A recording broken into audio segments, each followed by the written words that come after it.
हुई सच्चाई की जीत और झूठ का हुआ मुंह काला। मिल गई बड़ी खुशखबरी और सभी साथ संगत के लिए हजूर पिताजी की ओर से आ गए हैं जरूरी वचन। जी हाँ साथ संगत जी, सभी साथ संगत को बताते हुए बड़ी खुशी हो रही है कि हजूर पिताजी की ओर से हर एक अपडेट हम टाइम टू टाइम सभी साथ संगत के पास पहुंचाते रहते हैं। लेकिन इसी बीच सच्चाई की जीत होते हुए झूठ का मुंह काला कैसे हो गया और सभी साथ संगत के लिए इंपॉर्टेंट जानकारी, हम बहुत ही बड़ी खबर लेकर आ गए हैं। सभी साथ संगत से हाथ जोड़कर विनती करना चाहते हैं कि कृपया करके इस वीडियो को लाइक कर दे और इस चैनल को सब्सक्राइब नहीं किया तो इस चैनल को सब्सक्राइब कर ले। वीडियो को ज़्यादा से ज़्यादा साथ संगत को शेयर करके इस बात की सहमति प्रदान करेगी आप हजूर पिताजी की वीडियो का इंतजार करते रहते हैं। हजूर पिताजी नए भंडारे पर नए साल पर आने वाले हैं, इसका आप कितनी बेसब्री से इंतजार कर रहे हैं, इस बात की सहमति आप वीडियो को लाइक करके भी कर सकते हैं। सभी साथ संगत से हाथ जोड़कर विनती करना चाहते हैं कि हजूर पिताजी की ओर से हम सभी साथ संगत के लिए कोशिश करते हैं कि हजूर पिताजी की हर एक अपडेट टाइम टू टाइम सभी साथ संगत के पास पहुंचती रहे और सच्चाई के साथ सभी साथ संगत जुड़ी रहे। जोरों शोरों से हजूर पिताजी के प्रति सभी साथ संगत का जो है जोश बना रहे और सेवा सिमरन में भी मन लगा रहे। सभी साथ संगत के लिए एक अपडेट लेकर आए हैं। इस अपडेट को सुनने से पहले आप सभी साथ संगत को क्या करना है, वीडियो को ज़्यादा से ज़्यादा साथ संगत को शेयर करके वीडियो को लाइक कर देना है। साथ संगत जी, जैसे कि आप सभी को पता है कि हजूर पिताजी हमेशा से सभी साथ संगत को पग पग पर कदम कदम पर टोकते रहते हैं, समझाते रहते हैं कि आप लोगों को जो है सही रास्ता चुनना है और कोई भी आपके लिए अच्छा बनने की कोशिश करे, ऊपर से दिखावा करे तो उसके दिखावे को पहचानना है और सही बात को चुनना है कि क्या यह वास्तविकता में हमारे साथ है।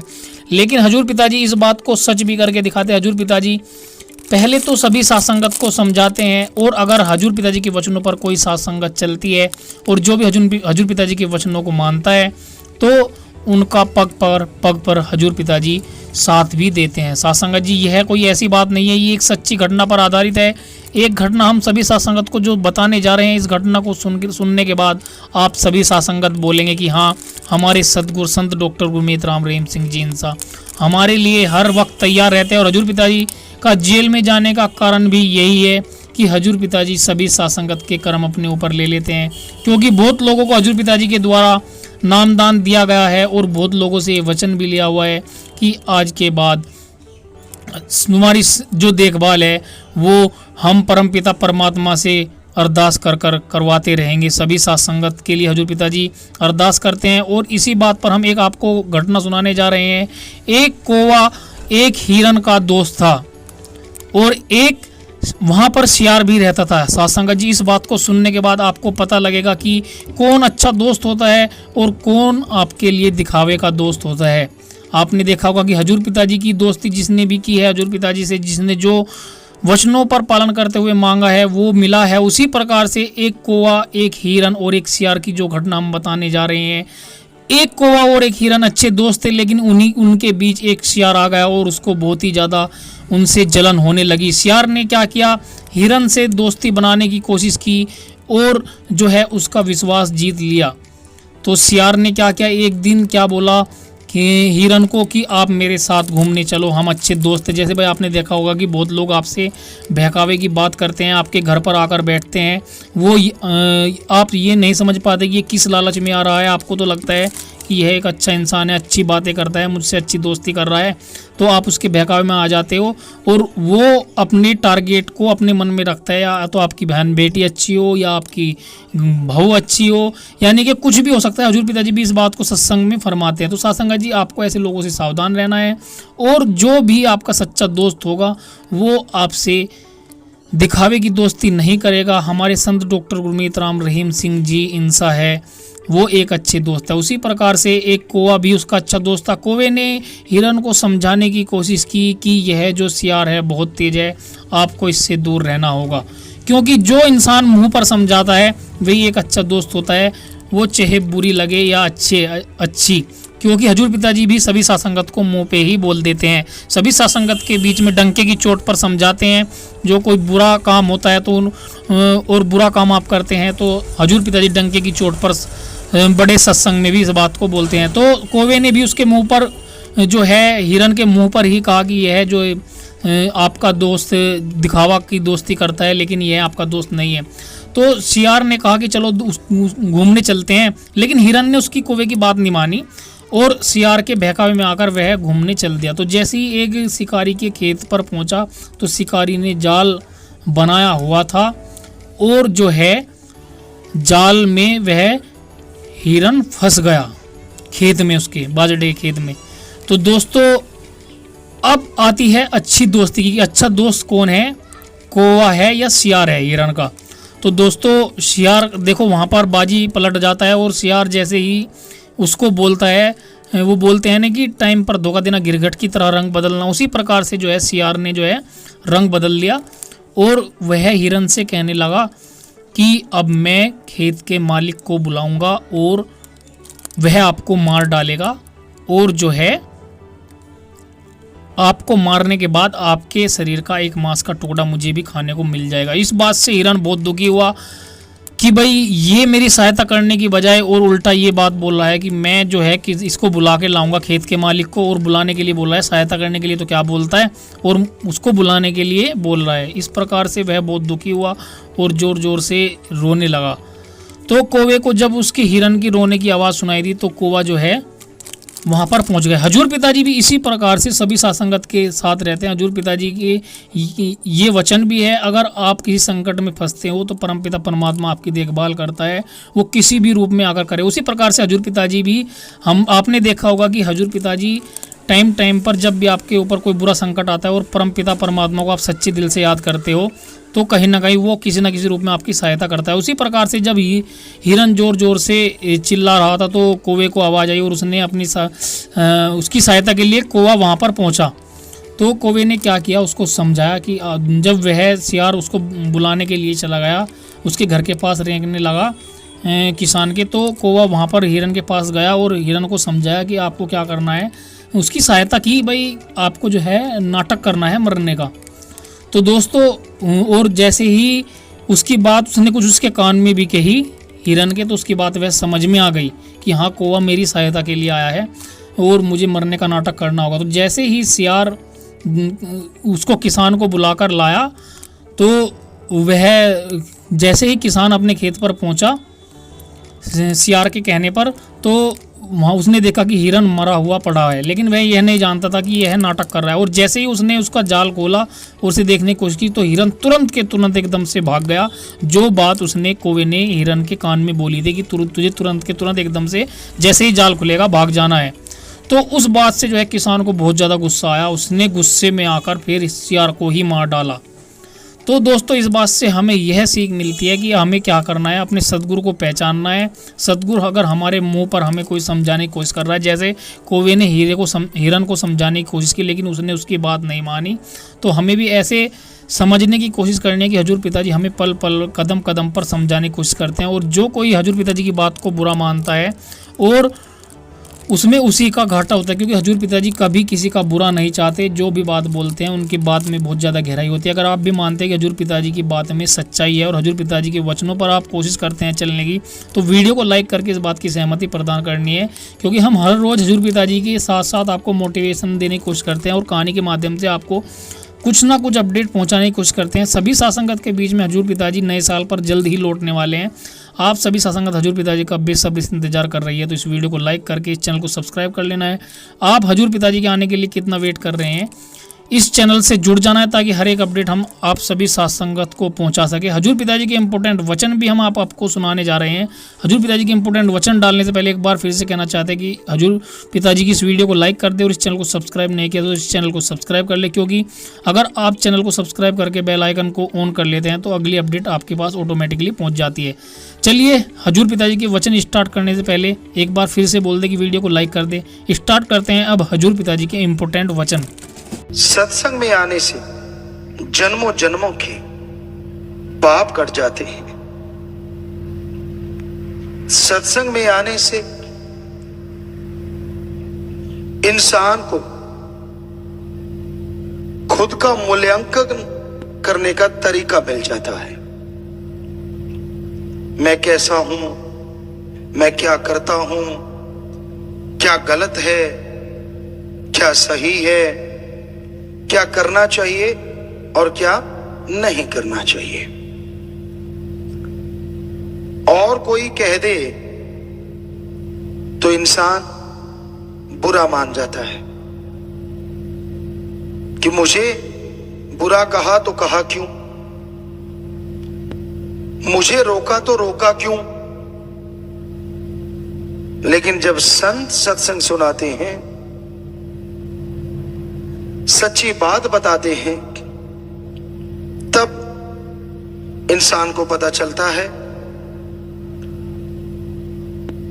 कि मेरे में ये कमियां और ये अच्छाइयां हैं। क्योंकि संत किसी का नाम लेके नहीं कहते, वो सांझी बात कहते हैं। पता सबको चलता है कि मेरे में ये कमियां हैं, मेरे में ये कमियां हैं। कोई मान के उनको दूर कर लेता है और कोई ढीठ बेशर्म बन के फिर से वही काम करता रहता है। फर्क क्या होता है फिर? एक बंदा वचन सुन के अपनी कमियां दूर कर लेता है तो मालिक के प्यार से अंदर बाहर से माला माल हो जाता है। उसका मन उसे कभी भी तंग नहीं करता, किसी गम चिंता में वो डरता नहीं, थकता नहीं, ऊबता नहीं। जिंदगी नीरस नहीं होती। कहने का मतलब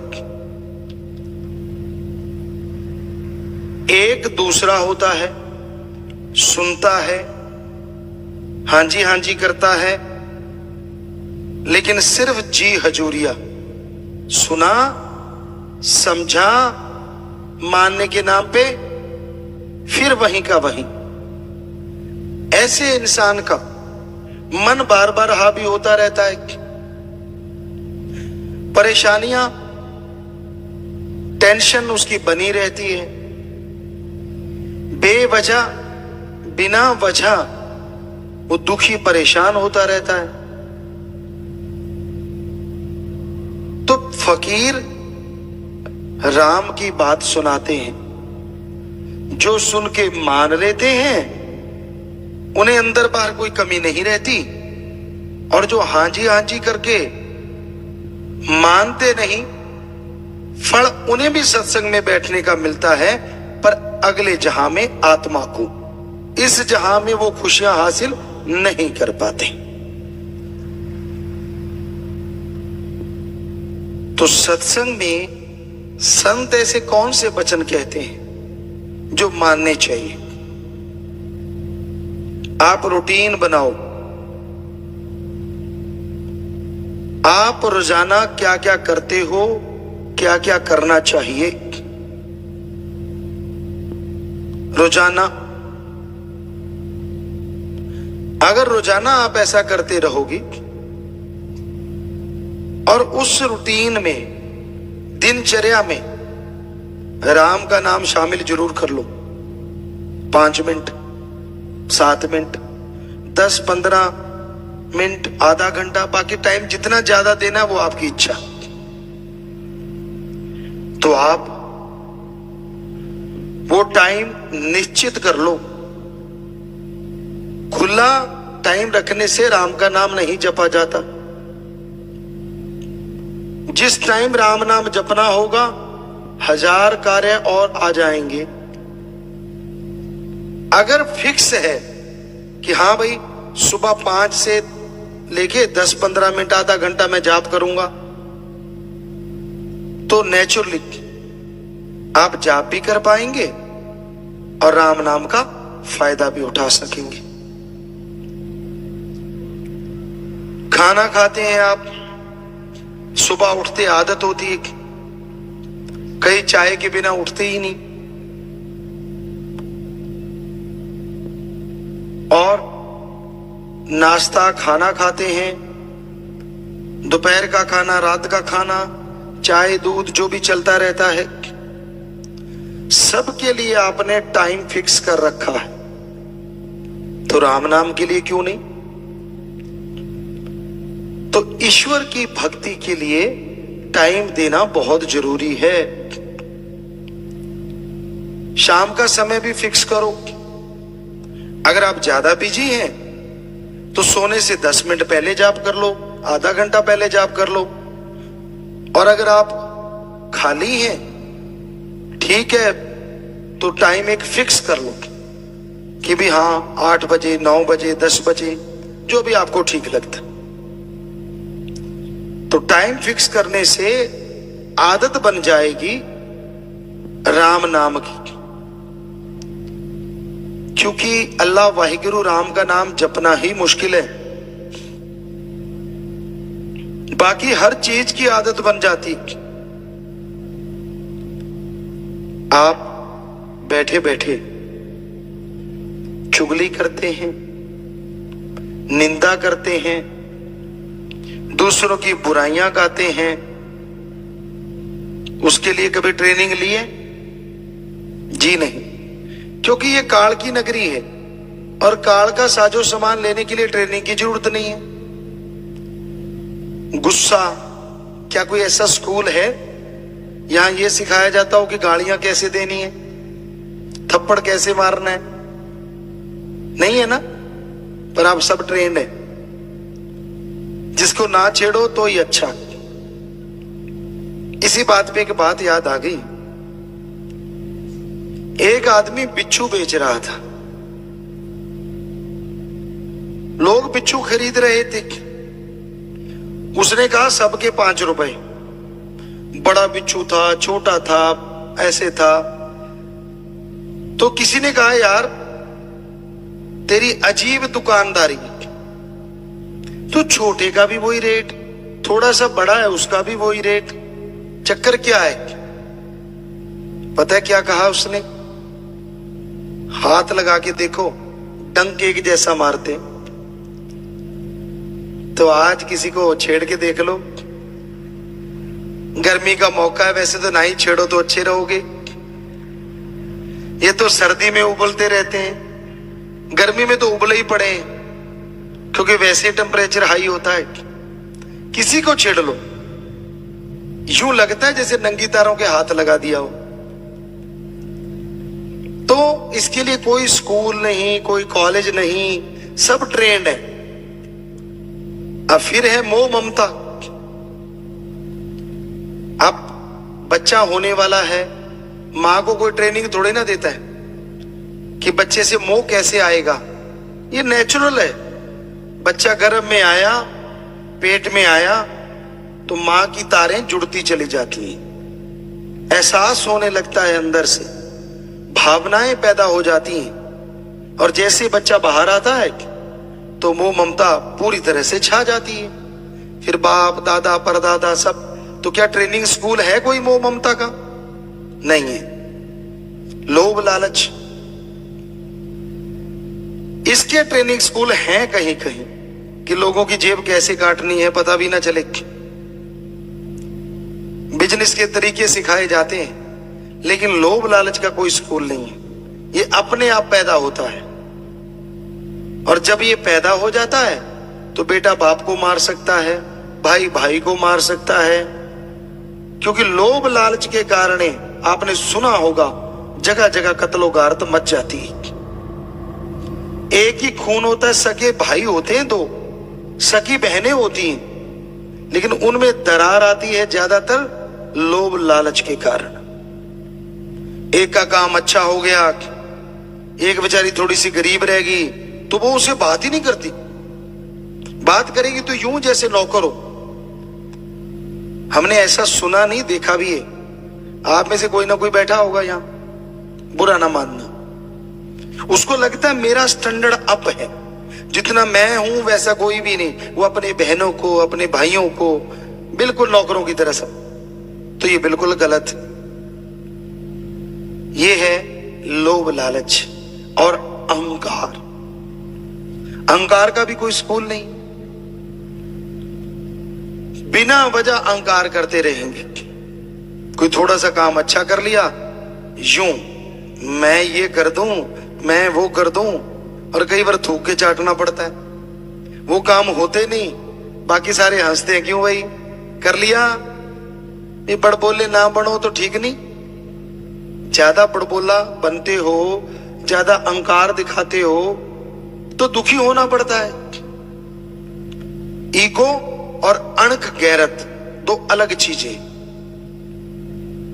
गैरत होती है बंदा एक बार पर्ण कर ले, जान जाए तो जाए, पर वो पर्ण ना कभी जाएगी। ये है हमारी संस्कृति। पीर फकीर के सामने अगर पर्ण कर ले तो फिर तो बदलने का कोई मतलब ही नहीं है। यहां मैं ये कर्म नहीं करूंगा तो नहीं करेगा, बस भूल जाओ कि वो कर्म है भी। जो ऐसा करते हैं वो इस जहान में, अगले जहान में रूहानियत की बहुत ऊंची पदवी को हासिल करते हैं। यानी यहां तमाम खुशियां मिलती हैं, बेगम रहते हैं, खुश रहते हैं, और अगले जहान में भी माला माल रहते हैं। अहंकार को मार है। जो कोई अहंकार करता है उसे मार पड़ती है। कभी भी आप देख लो, पानी जो होता है वो टीलों के ऊपर नहीं बल्कि नीची जगह आके इकट्ठा होता है, पहाड़ों की चोटी पे नहीं रुकता, नीचे बनी झील पे भर जाता है।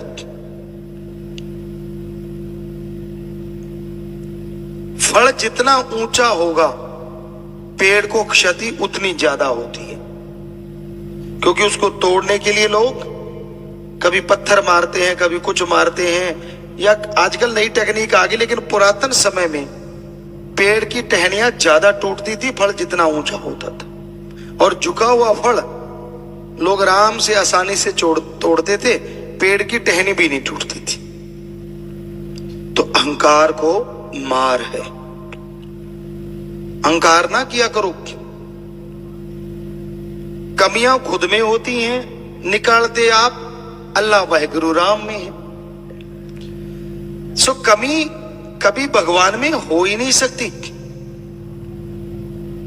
आदमी गलतियों का पुतला है, इसमें कोई दो राय नहीं,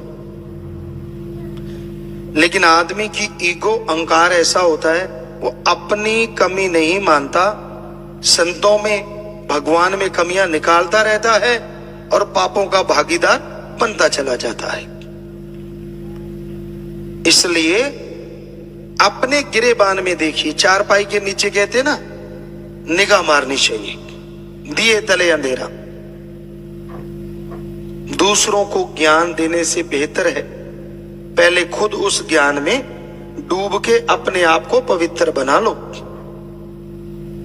फिर दूसरों को ज्ञान दो।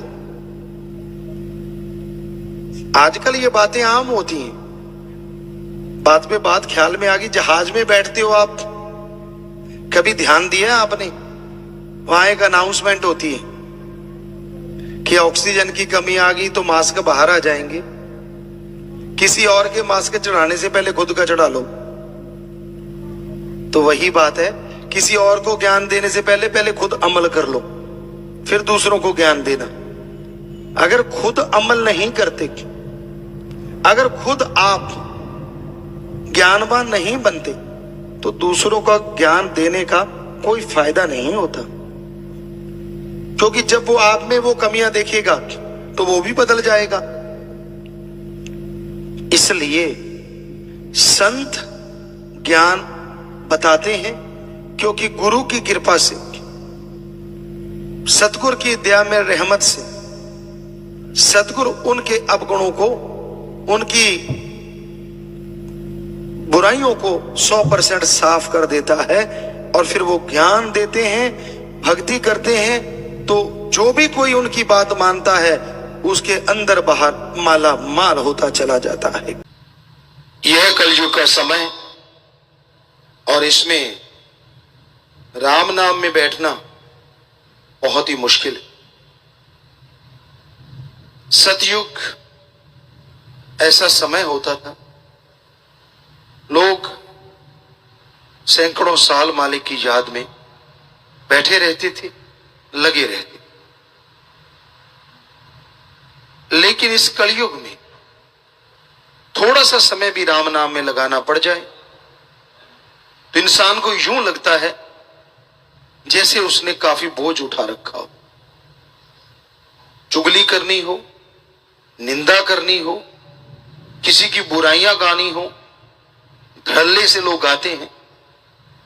और आजकल तो ये बात फेमस ही हो गई है, गपशप मारते आओ बैठते हैं, शरेआम कह के गप मारते हैं, शरेआम समय को बर्बाद करते हैं और उस समय का कोई फायदा नहीं होता, ना तो गुजरती जिंदगी में और ना ही आत्मिक कोई असर होता है। इंसान को टेंशन है, परेशानी है, नेगेटिविटी है, हमेशा गलत सोच, बुरी सोच इंसान के अंदर चलती रहती है। और इसलिए लोग कहते हैं चलो गपशप मारते हैं कि शायद ऐसा करने से टेंशन फ्री हो जाए, ऐसा करने से जो बोझ है वो कम हो जाए। जी नहीं, ऐसा करने से बोझ और बढ़ता है। ये टेंशन, ये परेशानियां, ये समस्याएं अगर जड़ से खत्म करना चाहते हो तो थोड़ा समय राम नाम में दो। इस कलयुग में अगर आप वो सतयुग जो सैकड़ों साल भक्ति इबादत के बाद प्राप्त होता था, आप कलयुग में प्राप्त करना चाहते हैं तो आप करके देखो। घंटा सुबह घंटा शाम, सिर्फ 2 घंटे 24 घंटे में से या राम नाम में लगा के देखो, यकीनन जो सैकड़ों सालों से मिलता था कुछ महीनों में आप हासिल कर सकते हैं। क्योंकि यहां 1 घंटा उसकी याद में बैठना, एवरेस्ट पे चढ़ना है, पहाड़ की चोटी पे हाथ लगा के आना है। साईं मस्ताना जी महाराज की बात आपको सुनाया करते हैं। किसी मजदूर को उन्होंने बोला था, वो मजदूर जो खाद उठा रहा था, गोबर की रूढ़ी उठा रहा था, कूड़ा करकट उठा रहा था, पसीने से लथपथ था, गंदगी से भरा हुआ था। तो साईं जी ने कहा, आ भाई तुझे नहलाते हैं, बढ़िया धोती कुर्ता तुझे देते हैं, कितनी तनख्वाह लेता है? कहता जी 1 रुपया। कहते तुझे 2 रुपए देते हैं। तो वो मजदूर बड़ा खुश हुआ, नहलाएंगे, नए कुर्ता धोती मिलेगा, करना क्या है जी? कुछ नहीं, पालती मार के बैठना है। कहते लो बाबा तो भोला ही है, इतनी मेहनत का 1 रुपया और पालती मार के बैठने 2 रुपए। आ गया जी नहा धो के, कपड़े पहन के बढ़िया। और साईं जी कहने लगे ठीक है भाई, मार पालती, बैठ जा और राम का नाम जपता रहे, सारा दिन जपना है, शाम को 2 रुपए ले लेना। 10 मिनट जाप किया, 15 किया, आधा घंटा, घंटा गुजरा, बड़ी मुश्किल से घंटे 2 घंटे लगाए। थोड़ी देर बाद क्या देखते हैं, वही गंदे कपड़े पहन के, हाथ में नए कुर्ता धोती लेके साईं जी के पास आ गया। बाबा ये लो आपका कुर्ता धोती। क्या हुआ भाई? मेरे से सुमरण नहीं होता, मैं गंदगी उठा लूंगा, 1 रुपया मंजूर है, पर सारा दिन भक्ति करके 2 रुपए लेने मेरे से नहीं होता। तो ये सच आप करके देख लो, पता चल जाएगा। भाई बहनों, चुगली निंदा छोड़ के आप घंटा राम नाम में लगा के देख लो, मुंह फाड़ फाड़ के जमाइयां ना आने लग जाए तो। राम नाम चीज ही ऐसी है, अलूणी सिल है, मसाला तो है नहीं। या तो सत्संग में देख लीजिए आप, एक दूसरे को निगाह रखिए, जवाई शुरू हो जाती है। जब सच्ची बात बोलने लगते हैं तो आवासियां लेनी शुरू कर दोगे, खाज खुजली होने लग जाती है जहां पहले कभी हुई ही नहीं। एक दूसरे बंदे अच्छे लगने लग जाते हैं, यार वो अच्छा, वो कौन, मतलब जी चुराते हो कि यार राम नाम कान में ना घुस जाए। ये है कलयुग। तो अजमाई बात है, हम देखते रहते साथ संगत में लाखों हजारों में बैठे होते हैं, अभी सत्संग शुरू हुआ नहीं कि जमाई शुरू, मुंह फाड़ फाड़ के। फिर उनको लगता है पिता ने हमें थोड़े देखा है, गुरु जी तो लगे हुए हैं सत्संग में, अपने लगे रहो। कोई बाल सेट कर रहा होता है, कोई खाज कर रहा होता है। क्यों भाई, फोटो खिंचवानी है क्या? अभी तो राम नाम चल रहा है, सुन लो ध्यान से, फिर पोज मारते रहना बाद में। लेकिन ना जी, वो मतलब बेचैनी हो जाती है ना, मन को अंदर ही अंदर बेचैन हो जाता है, यार राम नाम सुनना पड़ रहा है, बड़ी गड़बड़ हो गई। तो अंदर बैठा मन चिल्लाता है, हालांकि आत्मा की जीत रहती है। सत्संग में राम के नाम जहां लिए जाता है या जहां चलता है, वहां हमेशा आत्मा जीतती है, उस टाइम में, उस दायरे में। लेकिन कहीं ना कहीं मन भी दांव चलाता रहता है बीच बीच में। तो ये आप आजमा के देख लेना, आसपास देख लेना, ऐसा जरूर होता है। पहले बिल्कुल नहीं होता। आप गप मारो, निंदा चुगली करो, मतलब नहीं, जमाई आ जाए, आवासी आ जाए, ले तेरे की देख तेरे की, एक दूसरे को उकसा उकसा के सुनते रहते। खुद की कोई मान बढ़ाई करने लग जाए, हो फिर तो कहना ही क्या। आपको कोई बिना वजह, बिना मतलब मान बढ़ाई करे, जैसे कहते हैं, तो आप घर में नहीं चलती, लोग सरपंच कह दें, बात ही अलग हो जाती। आदमी के पांव थोड़े थोड़े उठने लग जाते हैं, पंजे के बल चलने लग जाते हैं, यार मैं सरपंच। हालांकि कभी सोचा भी नहीं होता, पर सामने वाले ने बढ़ाई दे दी, चौधरी साहब क्या हाल है, और सरदार जी मूंछों पे हाल जाता, अच्छा मैं वो। मतलब मान बढ़ाई का इंसान भूखा है। और सच्ची बात ऐसे लगती है किसी ने घण मार दिया हो। सच तो यही है कि इस कलयुग में आप राम नाम लेने से कन्नी कतराते रहते हो। समय बर्बाद करने के लिए आप कोई ना कोई बहाना ढूंढते रहते हो। चलो गपशप मारते हैं, चुगली निंदा करते हैं, हथाई करते हैं, यार दोस्त मित्र सहेलियां आ गई तो बारे न्यारे हो जाते हैं, बातें और चलती हैं, बातें कुछ और होती हैं। आजकल पढ़े लिखे पार्टियां शुरू कर दी हैं, किट्टी पार्टी, पिट्टी पार्टी, पता नहीं कौन कौन सी, बहुत सारी चीजें हैं। मतलब वही होता है कि टाइम की बर्बादी। क्या आप ऐसे भी कोई पार्टी करते हैं, चलो आज सुमन करते हैं बैठ के, हफ्ते में एक दिन करते होंगे कुछ सत्संगी, लेकिन सारे नहीं। अभी तो टाइम निकाल लिया करो भाई बहनों कि हाँ भाई चलो आज खाली होके आप इकट्ठे बैठ के राम का नाम जपेंगे। ना जी ना, इकट्ठे बैठ के और वो भी राम का नाम, ये दो अजूबा हो जाएगा अगर ऐसा होने लगे। पर होता है। शास्त्र नाम श्याम मस्तान जी की जिन पे रहमो करम होती है, सतगुरु सच्चे मौला का जिन पे कृपा दृष्टि होती है, वो ऐसा भी होता है और हो रहा है। सिमरण हाल बना है, उसमें लोग सुमरण करते हैं, सारे इकट्ठे बैठ के ही तो करते। तो ये हकीकत है। पर आम घरों में, दुनियादारी में या तो माया की बातें चलती हैं, धंधा कैसा है, बिजनेस कैसा है, काम धंधा कैसे करें, क्या क्या करें। बहनों को आपस में लगी रहती है, सास अच्छी नहीं, बहू अच्छी नहीं, बस यहीं तक जिंदगी सिमट के रह गई। राम तो बहुत दूर रह गया। सारा दिन अंदर ही अंदर जलते रहते हैं, मेरी सास ऐसी, मेरी सास ने ये किया, मेरी बहू ने वो किया, मेरी ने फलां। फिर उनको कोई मीडिया मिल जाए, सुनने वाला मिल जाए, फिर सुनाती हैं वो, पूछिए मत।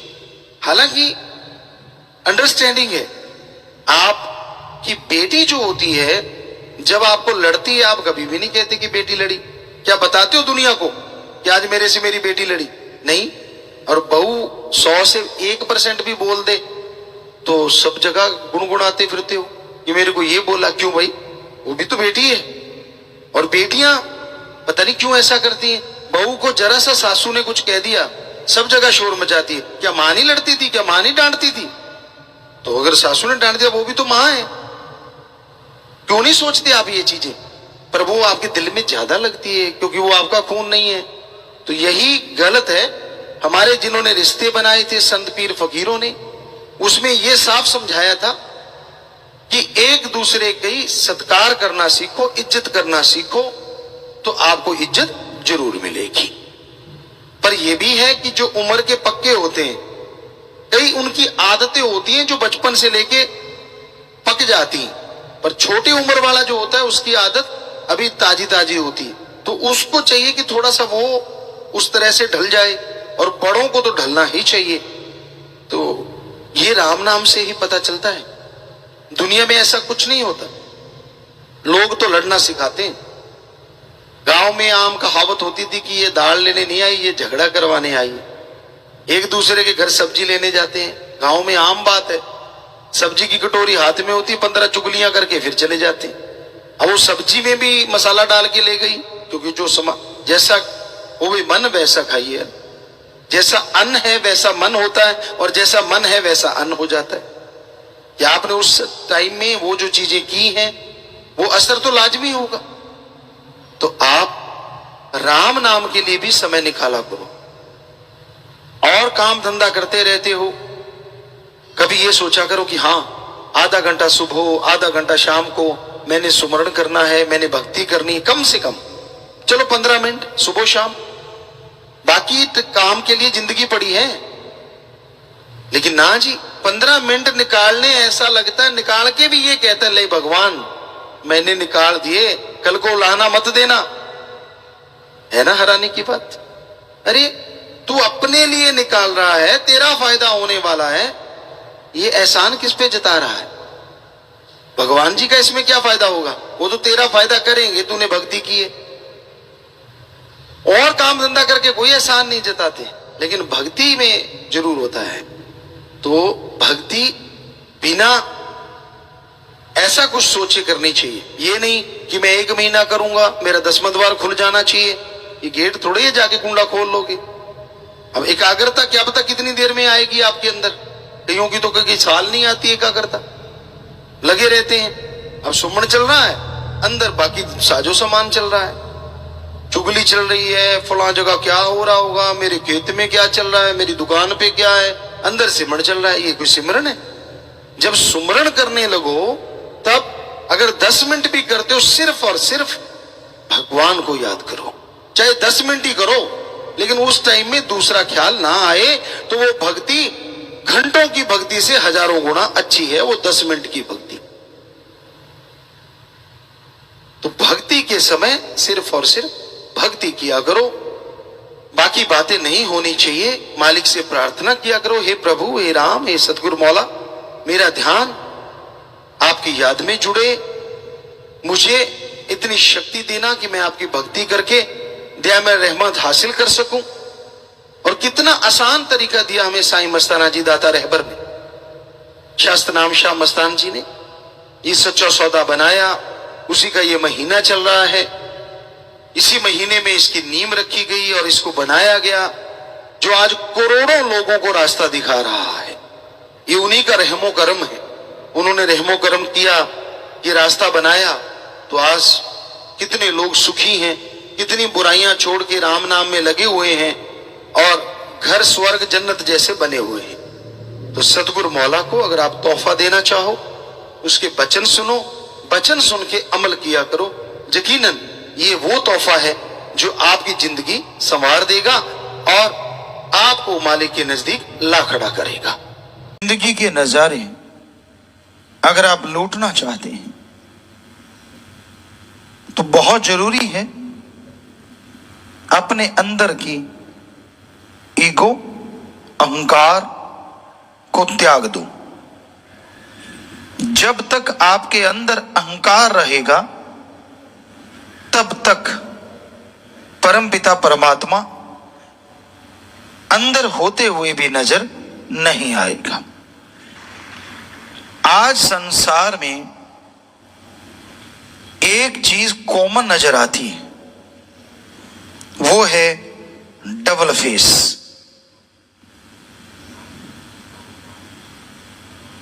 इंसान दिखते कुछ और हैं, होते कुछ और हैं।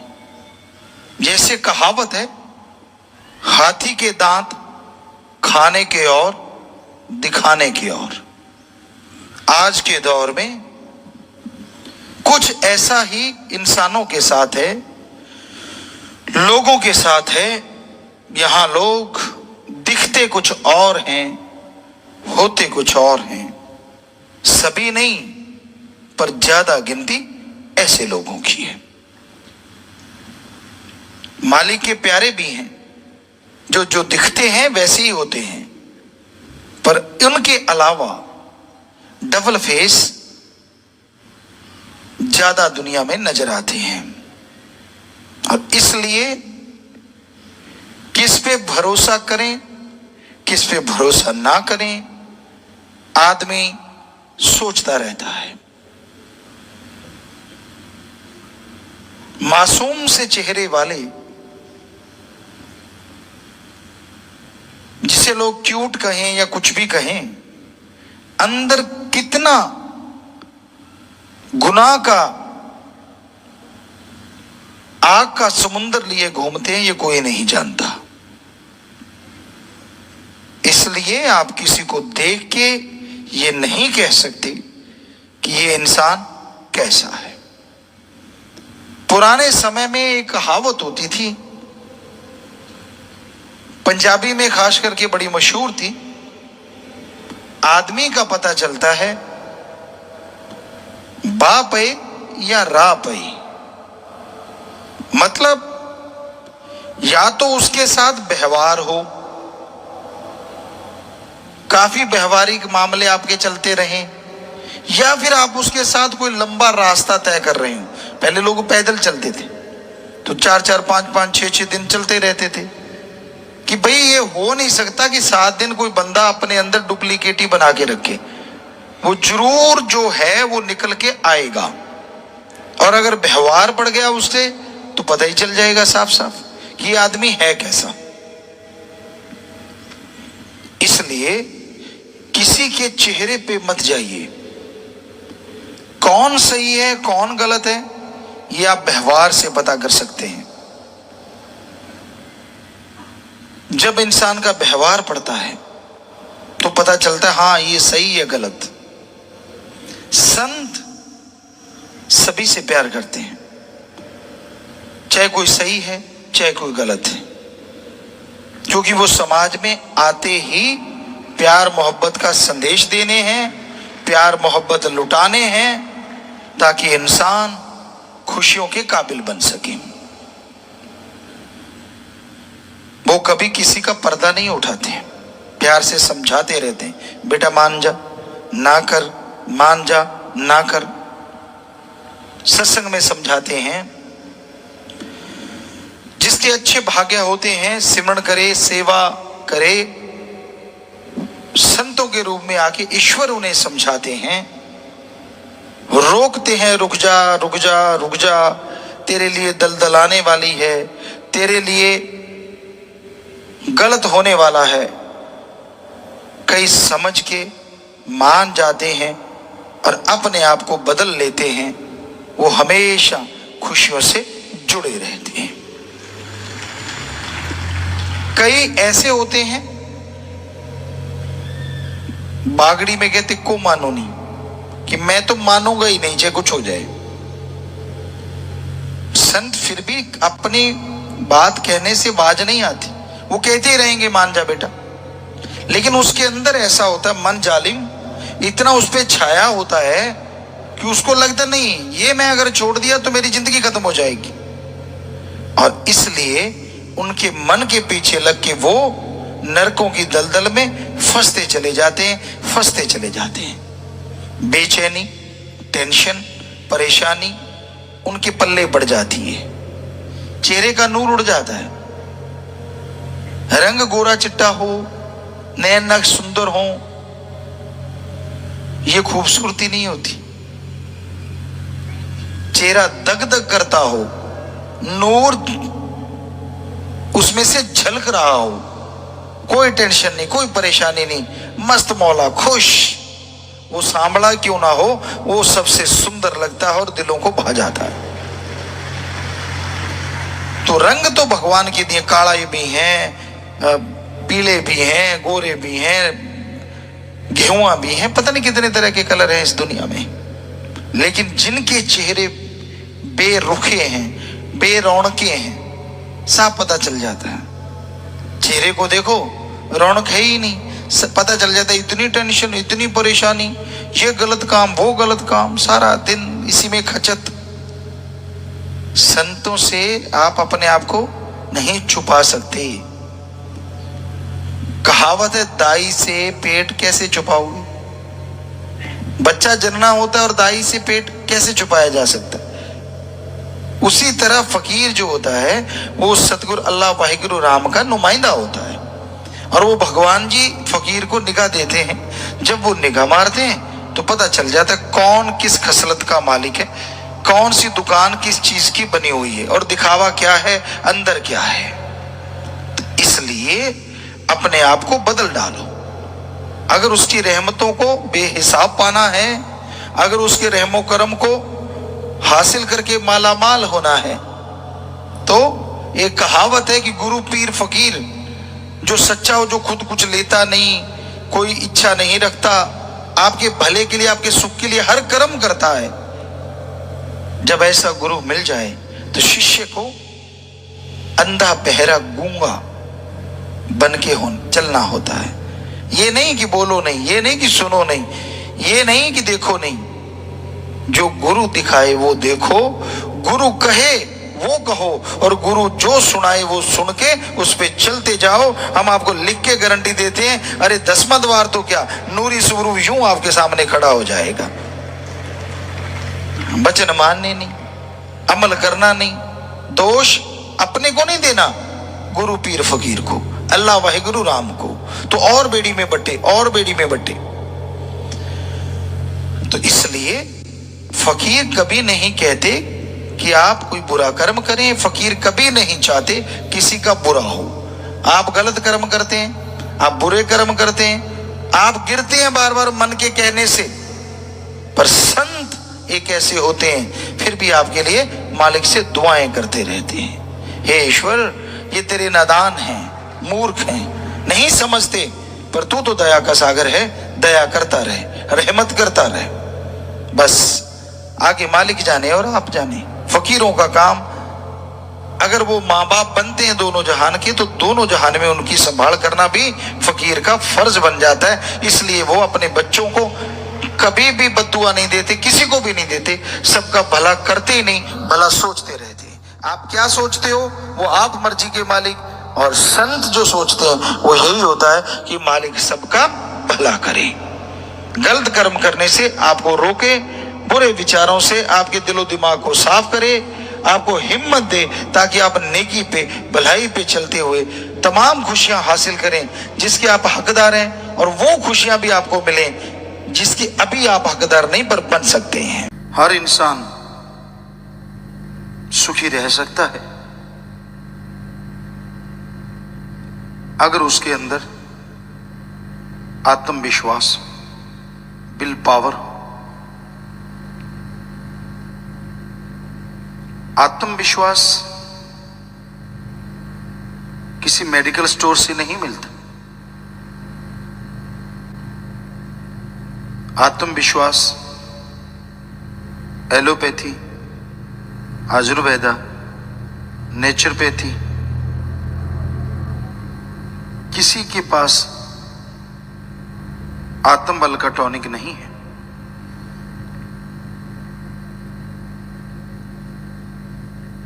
आत्मबल को अगर हासिल करना है तो वो आपके अंदर है, उसको जगाना होगा। जैसे सरसों तिलों के दानों में तेल है, उसको लेने के लिए एक मेथड है। जैसे धरती में पानी है, उसके लिए भी एक मेथड है। तो वो मेथड, वो युक्ति इस्तेमाल में लाते हैं तो धरती से पानी बाहर आ जाता है, सरसों तिलों के दानों से तेल बाहर आ जाता है।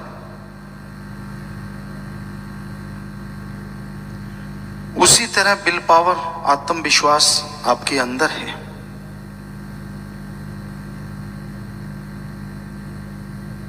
वो रहस्य जानने के लिए, उस विल पावर को बढ़ाने के लिए एक मेथड है, एक युक्ति है, जिसको गुरु मंत्र, कलमा ये मेथड ऑफ मेडिटेशन कहते हैं।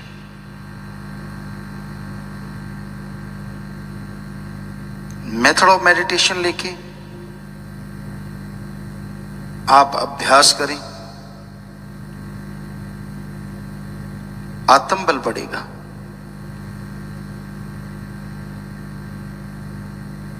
जिससे हर तरह की चिंता, टेंशन, परेशानी, दुख, बीमारियां हटती जाएंगी। आप टेंशन फ्री हो जाएंगे। आपके आत्मा में असीम शांति आएगी।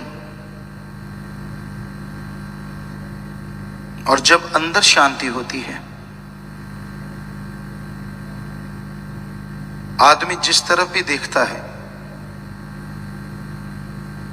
बाहर ही बाहर नजर आती है। जब अंदर कमी हो, अंदर दुख दर्द हो,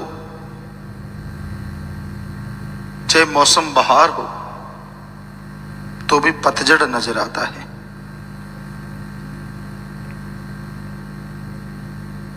सबसे जरूरी है अपने अंदर की सफाई करना।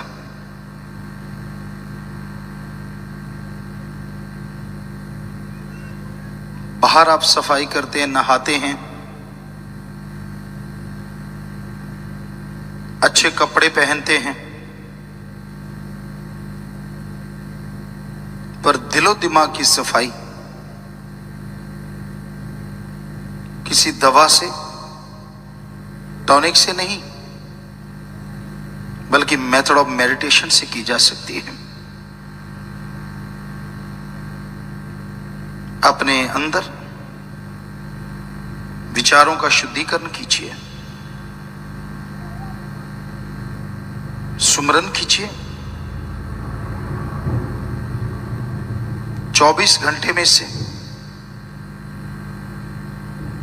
आधा घंटा सुबह, आधा घंटा शाम मालिक की याद में लगाइए।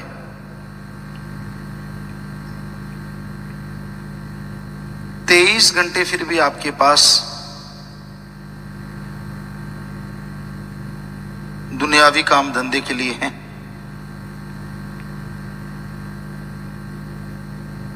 पर वो आधा घंटा सुबह शाम लगाया गया पूरे दिन के लिए खुशियां लेके आएगा।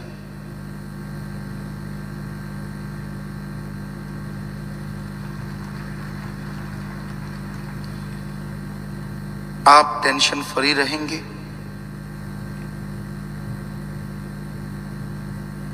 बिल्कुल शांत रहेंगे, सहन शक्ति बढ़ेगी,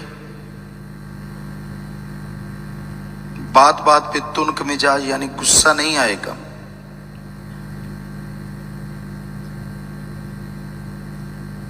जब भी आदमी को गुस्सा आता है,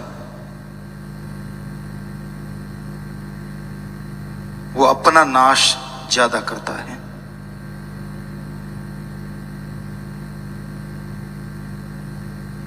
दूसरों को बुरा बोलता है, दुश्मन बना लेता है।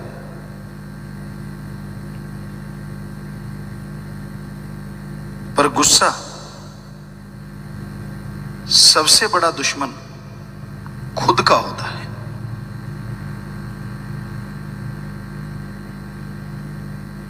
ब्लड प्रेशर हाई हो जाता है, पूरे शरीर में बेचैनी का आलम हो जाता है। अपनी मां, बाप, बहन, भाई, दोस्त, जिसको भी बुरा बोला, पश्चाताप आता है बाद में, मैंने ऐसा क्यों किया। दुख होता है जिसका इलाज नहीं मिलता। तो इसलिए अपने गुस्से को काबू में रखो। पर कैसे? गुस्सा तो काबू में आता ही नहीं। आ सकता है विल पावर बढ़ने से, आत्मविश्वास आने से।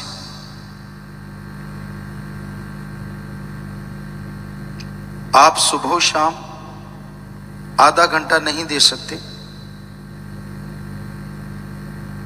तो चलते फिरते सुमन कीजिए। आप कहीं घूम रहे हैं, वॉकिंग कर रहे हैं, जीभा से, ख्यालों से मालिक का नाम जपें। ज्यों-ज्यों गुरु मंत्र, मेथड ऑफ मेडिटेशन करते जाएंगे, त्यों-त्यों आपकी सहन शक्ति बढ़ती जाएगी और आप अपने आप पे काबू पाना सीख लेंगे।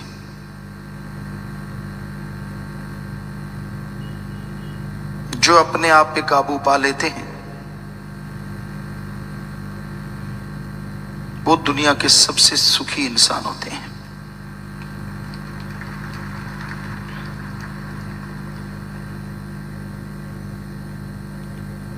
आदमी अपनी वजह से ही परेशान होता है। आदमी का जो फोरहेड है, चेहरा है, माथा है, ये साइन बोर्ड है।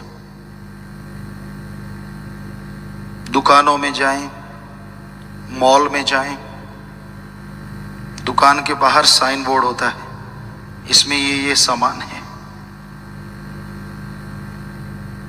उसी तरह हर इंसान का माथा साइन बोर्ड होता है। संत पीर फकीर पढ़ते हैं कि इस दुकान के अंदर क्या सामान है, कि आप किस सोचों के स्वामी, आप अति कामी हैं, क्रोधी हैं, लोभी लालची हैं, आप दिखते कुछ और हैं, करते कुछ और हैं। ये वाली चीज मोस्टली होती है, ज्यादातर होती है। जो दिखता है वो आप करते नहीं, और जो करते हैं वो दिखते नहीं। छुपाता है हर इंसान। कोई कोई होगा जो ऐसा नहीं है। बात सच्ची है, कड़वी भी लगेंगी।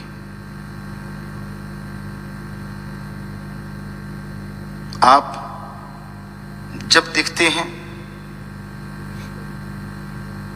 तो सबसे अच्छे बनने की कोशिश करते हैं, जबकि आप वैसे होते नहीं। जैसे हो वैसे दिखो तो हमाम में सब लोग नंगे होते हैं।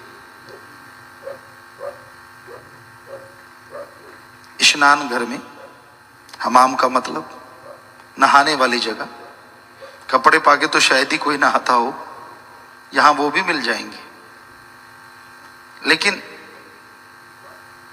आमतौर पे नंगे होते हैं। सो मतलब जैसे हो वैसे दिखो तो आप नेचुरली अच्छे कर्म करोगे। कोई अपने आप को बुरा नहीं दिखाना चाहता। क्या आप दिखाएंगे कि आप कामी क्रोधी हैं, हर टाइम ऐसा व्यवहार करेंगे तो आपको मुंह कौन लगाएगा।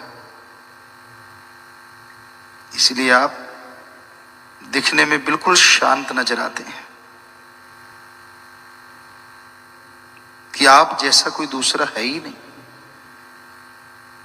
जबकि हकीकत इसके उल्ट होती है।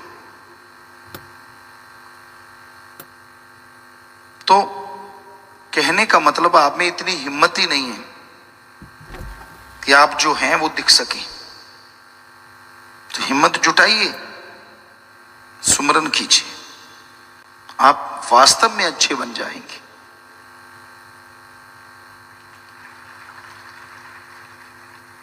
और जो अच्छे होते हैं उनको कुछ दिखाने की जरूरत नहीं पड़ती। वो अच्छे होते हैं, दिखते भी अच्छे हैं।